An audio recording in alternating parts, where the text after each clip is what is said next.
is Sheikh Mohammed Fawaz. I'm studying in Sri Venkateshwara College of Engineering in 6th semester. I'm pursuing my engineering in artificial intelligence. So today we'll be discussing a topic in data science. So my topic for the day is continuous distribution and normal distribution and p-values.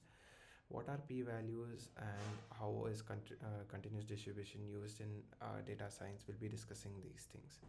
So before we get started, let's define what is continuous distribution. Continuous distribution is the most powerful statistical analysis that is used to find a range of normal distribution around a mean value.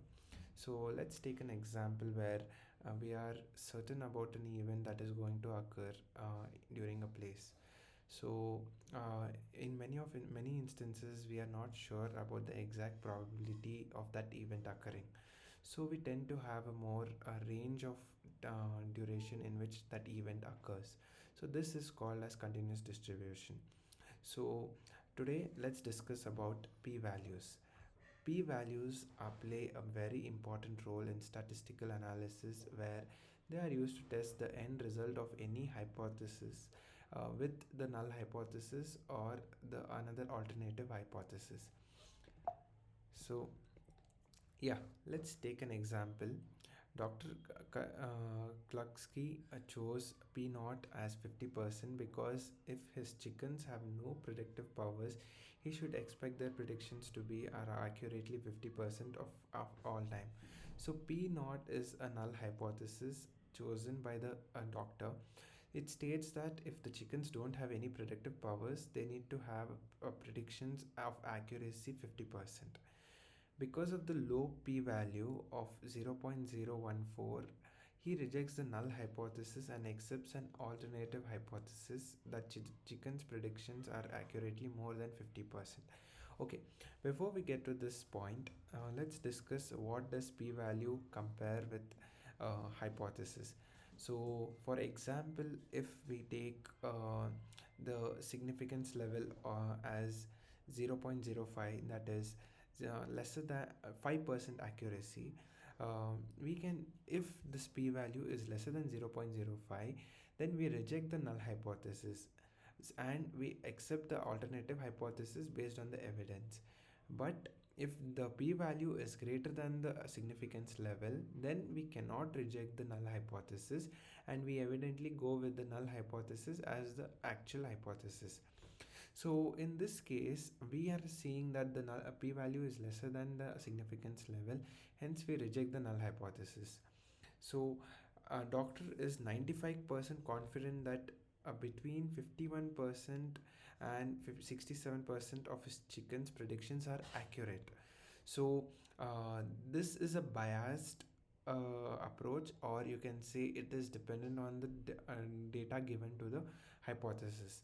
So 95% of the samples will produce confidence intervals containing the true proportion of chicken's predictions that are accurate.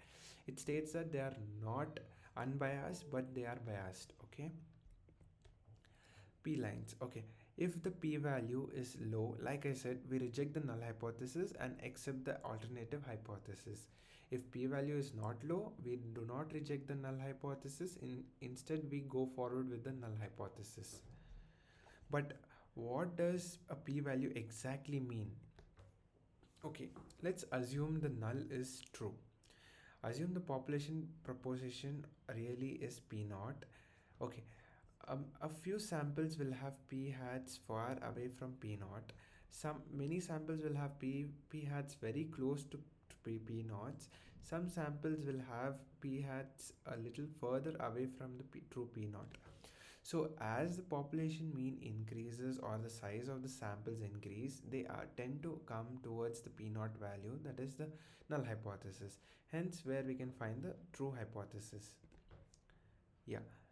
Out of every possible sample, what is the probability of getting exactly your p hat? It's technically 0. But what is the probability of getting your p hat or weirder? That is, it is more likely to occur in instances where we are not able to predict. So the normal model can tell you that my sample p hat is right here. So that is only 1.4% of all possible hats are present in this particular location. It forms a bell-shaped curve. This is basically a normal distribution where the mean and the median are symmetric about its axis, and it is equal towards its left as well as right. The mean is exactly at the center, the median is the width of the bell shape, but this line never touches the horizontal axis. It goes along this line where it extends to an infinity. Okay, let's take an assumption.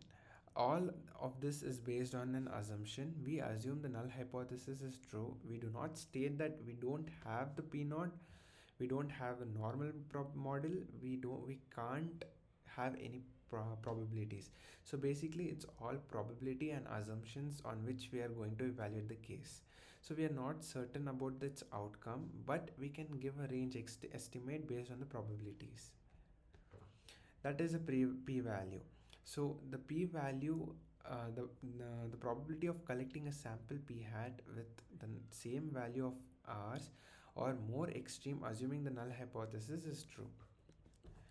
So let's be specific here. State the p-value, state the p hat obtained. More extreme is a generic term. Use more less is possible. Reserve more extreme for a two-sided hypothesis. Two-sided hypothesis is used for example, we use it in a coin flip test, or we can say roll dice, etc. State the null hypothesis in word, including context. Okay. Okay, so then from the possible example answers from the initial statement what we considered, we can say there is 1.4 probability of collecting a sample of Dr. Kirksley's chickens predictions where 59% or more are accurate, assuming the true accuracy rate is 50%. If it is true that 50% of chickens predictions are accurate, then the probability of collecting a sample with in which 59% or more are accurate is 1.4%. So with as the range increases, the percentage decreases. We need to be very clear with what predictive what range we are looking at and what exactly confidence level we are pointing at to.